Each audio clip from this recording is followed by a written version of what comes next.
Dear students, നമ്മൾ കണ്ടുകൊണ്ടിരുന്നത് empirical റിസർച്ചിലെ qualitative മെത്തേഡ്സിനെ കുറിച്ചാണ്.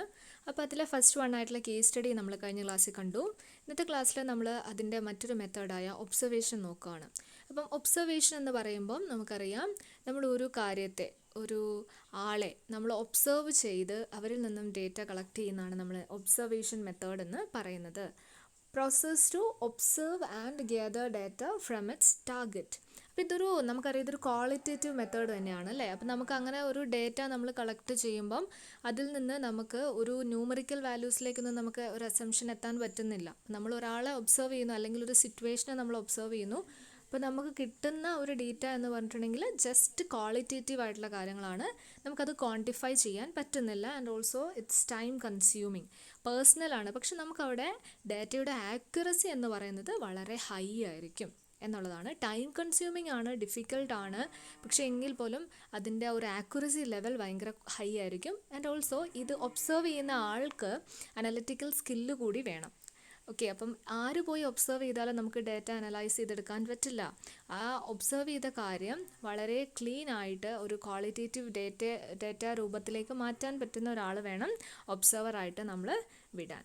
Okay, അപ്പോൾ ഈ ഒബ്സർവേഷണൽ മെത്തേഡ്സ് നമ്മൾ മെയിൻലി യൂസ് ചെയ്യുന്നത് എത്നോഗ്രാഫിക് സ്റ്റഡിയുടെ റിസർച്ചുകളുടെയൊക്കെ ഭാഗമായിട്ടാണ്. എത്നോഗ്രാഫിക് സ്റ്റഡി റിസർച്ചുകളൊക്കെ നമ്മൾ കണ്ടക്ട് ചെയ്യുന്നത് നമ്മൾ ആ ഒരു നമ്മൾ ഏതൊരു കാര്യത്തെക്കുറിച്ചാണ് നമ്മൾ പഠിക്കാൻ ഉദ്ദേശിക്കുന്നത്, ഏതൊരു വിഭാഗത്തിനെയാണ് നമ്മൾ പഠിക്കുന്നത്, ആ ഒരു വിഭാഗത്തിൽ നമ്മൾ പോയി അവിടെ താമസിച്ച് അവരെക്കുറിച്ചുള്ള കാര്യങ്ങളൊക്കെ നമ്മൾ അനലൈസ്. ഇപ്പം നമ്മളൊരു SC/ST അല്ലെങ്കിൽ അണ്ടർ പ്രിവിലേജ്ഡ് ഗ്രൂപ്പിനെ കുറിച്ചാണ് നമ്മൾ പഠിക്കുന്നതെന്ന് വിചാരിക്കുക. എങ്കിൽ നമ്മൾ അവരുടെ കമ്മ്യൂണിറ്റിയിൽ പോയി നമ്മൾ അവിടെ താമസിച്ച് അവരെക്കുറിച്ച് അവരോട് സംസാരിച്ച് അവരുടെ രീതികളൊക്കെ എങ്ങനെയാണെന്ന് നമ്മൾ ഒബ്സർവ് ചെയ്ത് നമ്മളൊരു ഡേറ്റ കളക്ട് ചെയ്യുന്നതാണെന്ത് എത്നോഗ്രാഫിക് റിസർച്ചുകളിലൊക്കെ നമ്മൾ കണ്ടക്ട് ചെയ്യുക. അപ്പോൾ എക്സ്പീരിയൻസ്ഡ് ആയിട്ടുള്ള ആളുകളുടെ അടുത്ത് പോയിട്ട് നമ്മൾ അവിടെ താമസിച്ച് അവരോട് കാര്യങ്ങൾ അന്വേഷിക്കുന്നു, അല്ലെങ്കിൽ നമ്മൾ അവരിൽ നിന്ന് ഡേറ്റ കളക്ട് ചെയ്യുന്നു. അവരറിയാതെ തന്നെ അവരിൽ നിന്നും ഡേറ്റ കളക്ട് ചെയ്യുകയാണ് ചെയ്യുന്നത്.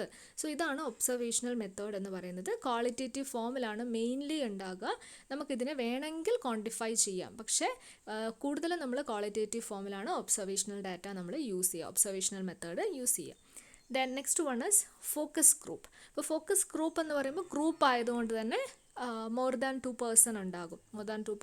ഒരു ഗ്രൂപ്പുകളായിട്ടാണ് ഫോം ചെയ്യുക. ചെറിയ ഗ്രൂപ്പുകളായിട്ട് നമ്മൾ ഫോം ചെയ്യുകയാണ്.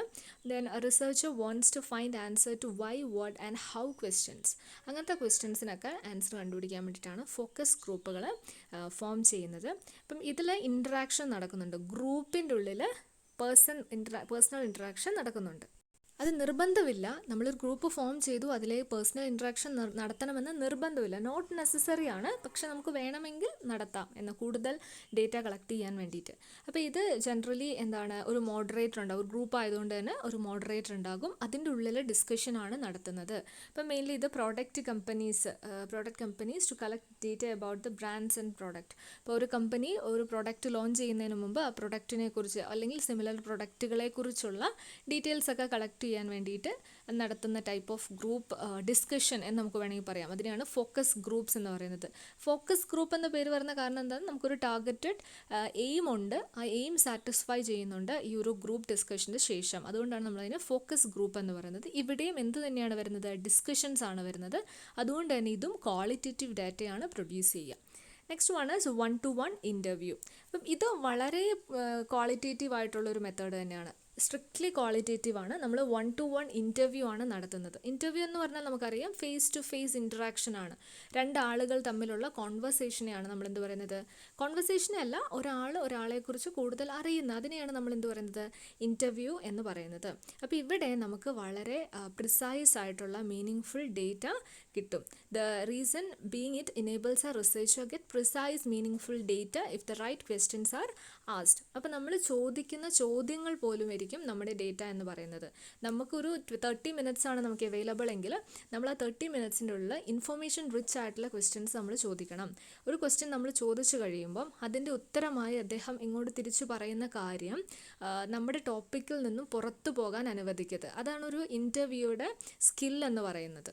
അപ്പോൾ അങ്ങനെ പുറത്തു പോയിട്ടുണ്ടെങ്കിൽ നമ്മുടെ ടൈം വെറുതെ നഷ്ടപ്പെടുകയാണ് ചെയ്യുക. അപ്പോൾ അങ്ങനെ ഒരു ക്രോസ് ബോർഡർ വെക്കുക. അതിൽ നിന്ന് നമ്മൾ എന്ത് ചെയ്യാം, ആ ബോർഡറിൻ്റെ പുറത്തേക്ക് പോകാൻ അനുവദിക്കാത്ത രീതിയിലുള്ള ക്വസ്റ്റ്യൻസ് നമ്മൾ ചോദിച്ചുകൊണ്ടേ ഇരിക്കണം.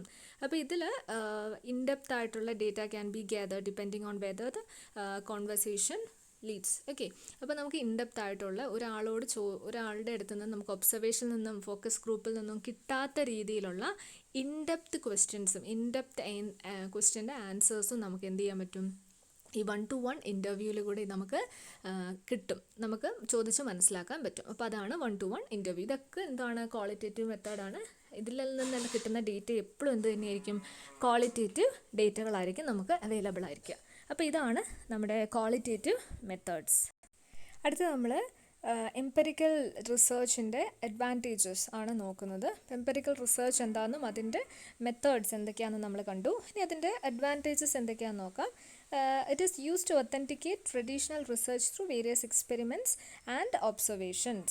അപ്പം ട്രഡീഷണൽ റിസർച്ച് ആണ്, ഡിഫറെൻറ്റ് ടൈപ്സ് ഓഫ് എക്സ്പെരിമെൻറ്റ്സും ഒബ്സർവേഷൻസും യൂസ് ചെയ്തിട്ട് നമ്മൾ നടത്തിക്കൊണ്ടിരുന്ന ട്രഡീഷണൽ റിസർച്ചുകളെയൊക്കെ നമ്മൾ ഒതൻറ്റിക്കേറ്റ് ചെയ്യുകയാണ് ചെയ്യുന്നത് എംപെരിക്കൽ റിസർച്ചിലൂടെ. And this research methodology makes the research being conducted more competent and authentic.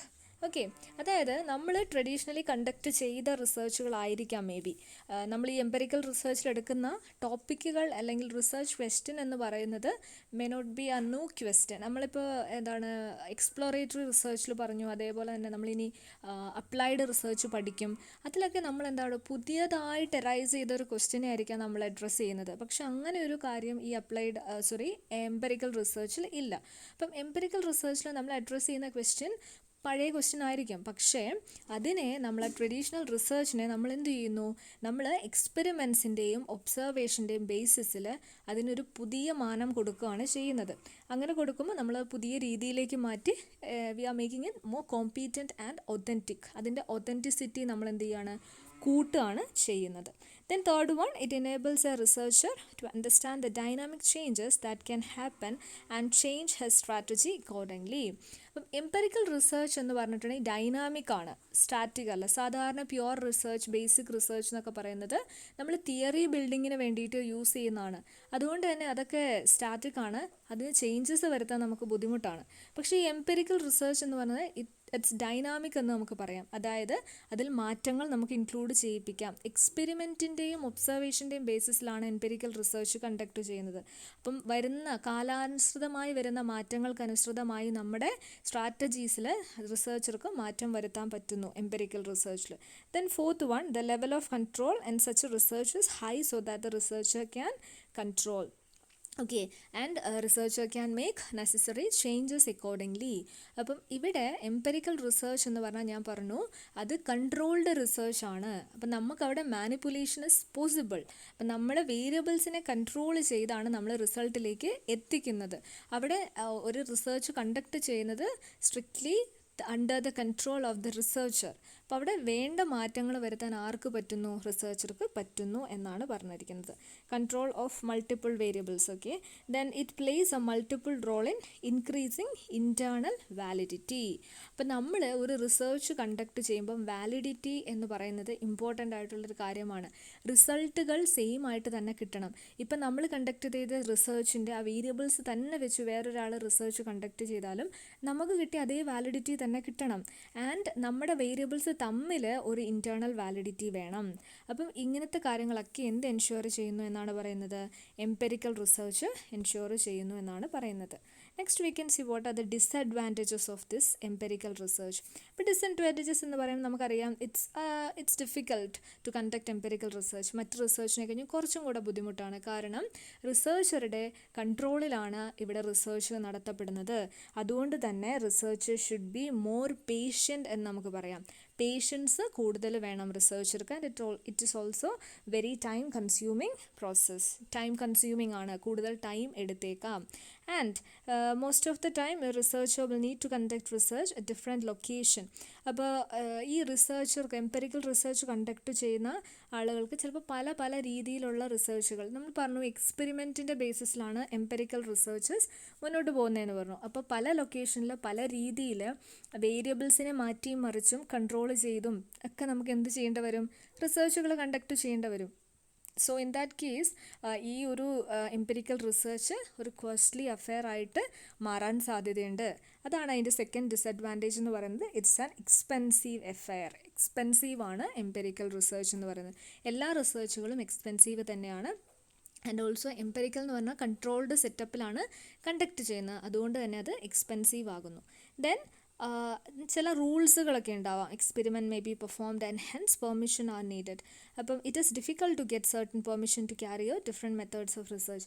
അപ്പോൾ ഇതിൽ ചില റൂൾസുകളൊക്കെ ഉണ്ടാവും. നമുക്ക് ചില രീതിയിലുള്ള റിസർച്ചുകളൊന്നും കണ്ടക്ട് ചെയ്യാൻ പറ്റില്ല, ചില വേരിയബിൾസിനൊന്നും മാനിപ്പുലേറ്റ് ചെയ്യാൻ പറ്റില്ല എന്നുള്ള രീതിയിലുള്ള റൂൾസുകളൊക്കെ ഉണ്ടാവും. അപ്പോൾ ഇതൊക്കെ നമ്മൾ we are suppose to obey this rules. In that situation it is very difficult to conduct empirical research because this empirical research is conducted by manipulating the variables, different variables which are available in our research, and we are conducting this research in a controlled setup. That is the main thing that you should keep in mind, that empirical research are always conducted in a controlled setup, and the various variables are controlled by the researcher himself, so that we can get an accurate and very precise result in order to satisfy the hypothesis. Okay, so these are the disadvantages of empirical research. So we have seen what are the techniques used in empirical research, and also about the advantages and disadvantages of empirical research. Next we can see what is basic and applied research. വേറെ രണ്ട് രീതിയിലുള്ള റിസർച്ചുകളാണ് basic and applied. ഇപ്പോൾ ബേസിക്കും applied എന്ന് പറയുമ്പം രണ്ടും രണ്ട് ധ്രുവങ്ങളിൽ നിൽക്കുന്നതാണ്. ഇപ്പോൾ ബേസിക് എന്ന് പറഞ്ഞിട്ടുണ്ടെങ്കിൽ ശരിക്കും പറഞ്ഞിട്ടുണ്ടെങ്കിൽ നമുക്ക് ഒരു യൂസും ഇല്ലാത്തതിനാണ് ബേസിക് റിസർച്ച് എന്ന് പറയുന്നത്. ബേസിക് റിസർച്ചുകൾ നമ്മൾ കണ്ടക്ട് ചെയ്യുന്നത് എന്തിനു വേണ്ടിയിട്ടാണ്? നോളജ് അക്വയർ ചെയ്യാന്നുള്ള ഒരൊറ്റ ഉദ്ദേശത്തിൽ മാത്രമാണ് ബേസിക് പ്യുവർ ഫണ്ടമെൻ്റൽ റിസർച്ചുകൾ നമ്മൾ കണ്ടക്ട് ചെയ്യുന്നത്. പക്ഷേ അപ്ലൈഡ് റിസർച്ച് എന്ന് പറഞ്ഞാൽ നേരെ ഓപ്പോസിറ്റാണ്. സഡൻ ആയിട്ട് ആക്ഷൻ വേണ്ട ഒരു കാര്യത്തിലാണ് നമ്മൾ എന്ത് ചെയ്യുന്നത്? അപ്ലൈഡ് റിസർച്ചുകൾ കണ്ടക്ട് ചെയ്യുന്നത്. ഇമ്മീഡിയറ്റ് ആയിട്ട് നമുക്ക് എന്ത് വേണം? ഒരു റിസൾട്ട് വേണം, ഇമ്മീഡിയറ്റ് ആയിട്ട് അതിനൊരു സൊല്യൂഷൻ വേണം. അപ്പോഴാണ് നമ്മൾ അപ്ലൈഡ് റിസർച്ച് ചെയ്യുന്നത്. അപ്പോൾ നമുക്ക് അപ്ലൈഡ് റിസർച്ച് എന്താണെന്ന് ഫസ്റ്റ് നോക്കാം. അപ്പം ഞാൻ പറഞ്ഞ പോലെ തന്നെ കറൻറ്റ് പ്രോബ്ലം സോൾവ് ചെയ്യാൻ വേണ്ടിയിട്ടാണ് അപ്ലൈഡ് റിസർച്ചുകൾ നമ്മൾ യൂസ് ചെയ്യുന്നത്. അത് ഏത് രീതിയിൽ ഏത് മേഖലകളിലും നമുക്ക് അപ്ലൈഡ് റിസർച്ച് യൂസ് ചെയ്യാം. അപ്പോൾ നമ്മൾ ബിസിനസ്മെൻ ആയതുകൊണ്ട് നമ്മൾ എവിടെ യൂസ് ചെയ്യുന്നു? Managers in work setting demand A timely solution.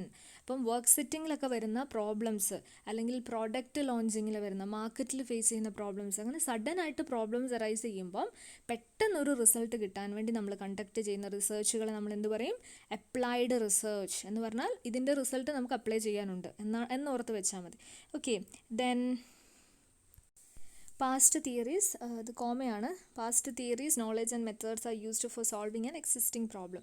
അപ്പം നമുക്ക് പ്രാക്ടിക്കൽ പ്രോബ്ലം സോൾവ് ചെയ്യുക എന്നുള്ളതാണ് ഈ ഒരു അപ്ലൈഡ് റിസർച്ചിൻ്റെ മെയിൻ തിങ്, അതിൻ്റെ കാതൽ എന്ന് പറയുന്നത്. അപ്പം നമുക്കൊരു കറണ്ട് പ്രോബ്ലം സോൾവ് ചെയ്യാൻ നമുക്ക് പുതിയ പുതിയ തിയറീസ് ഒന്നും ഉണ്ടാക്കാൻ പറ്റില്ല. അപ്പം നമ്മൾ ഡിപ്പെൻഡ് ചെയ്യുന്നത് എപ്പോഴും എന്തിനെ തന്നെയാണ്? നമ്മൾ മുന്നേ ചെയ്തു വെച്ചിരിക്കുന്ന റിസർച്ചുകളെയും തിയറീസിനെയും കൺസെപ്റ്റുകളെയൊക്കെ ബേസിസിൽ തന്നെയാണ് നമ്മൾ പുതിയ പുതിയ പ്രോബ്ലംസ് ഒക്കെ സോൾവ് ചെയ്യുന്നത്. അപ്പം നമ്മൾ ഈ ഒരു കറണ്ട് പ്രോബ്ലത്തിനൊരു കറണ്ട് സൊല്യൂഷൻ നമ്മൾ ഡെവലപ്പ് ചെയ്യുന്നേ ഉള്ളൂ.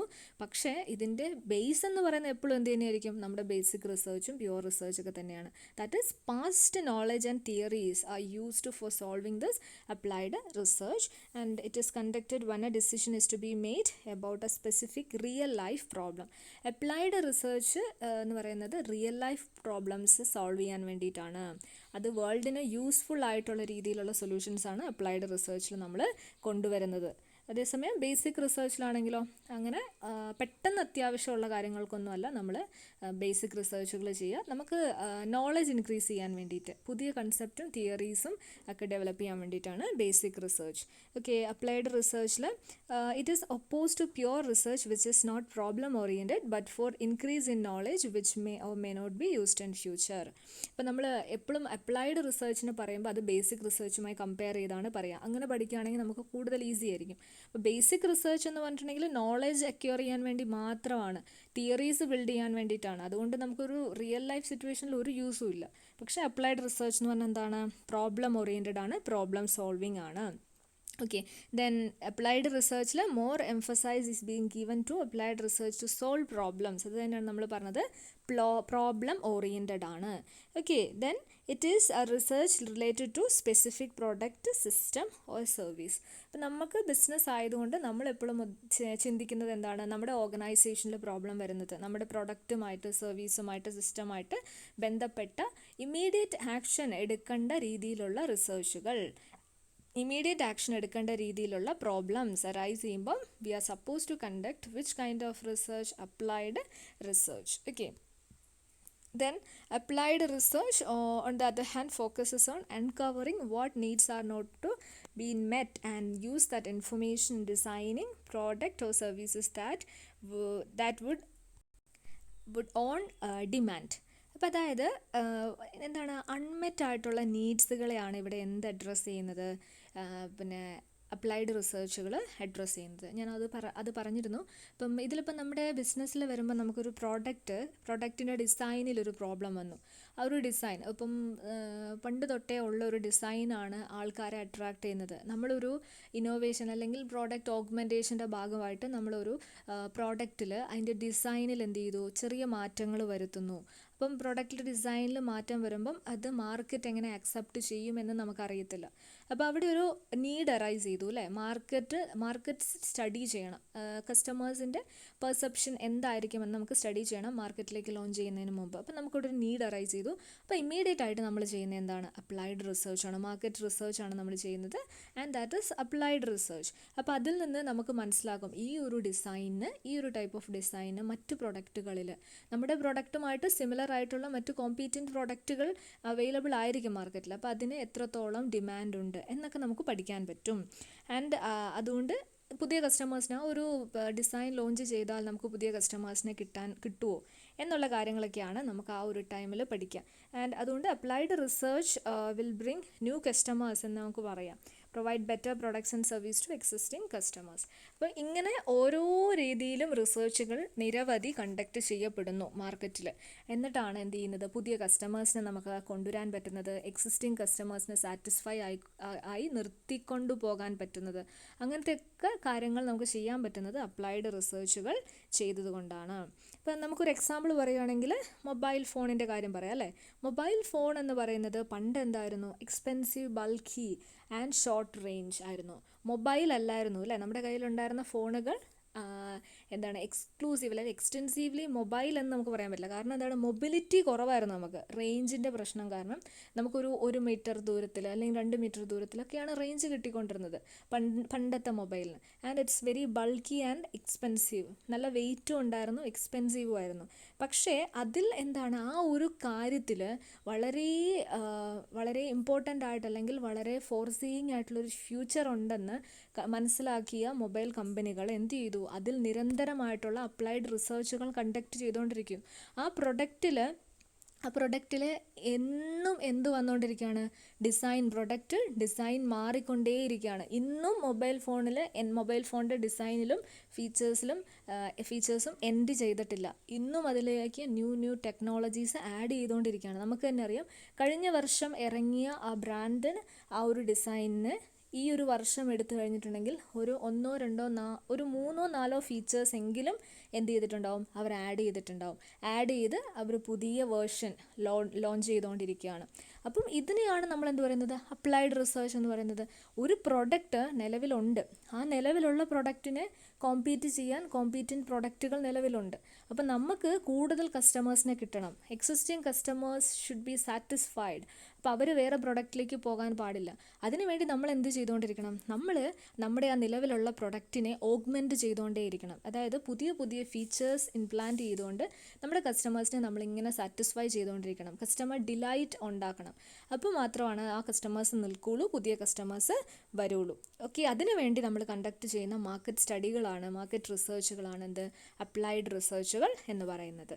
Okay, then applied research is also known as action research. അതൊരു ഇമ്പോർട്ടൻ്റ് ആയിട്ടുള്ളൊരു കാര്യമാണ്, ശ്രദ്ധിക്കുക. അപ്ലൈഡ് റിസർച്ചിനെ നമ്മൾ ഓൾട്ടർനേറ്റീവായിട്ട് ആക്ഷൻ റിസർച്ച് എന്നുകൂടി നമ്മൾ യൂസ് ചെയ്യാറുണ്ട്.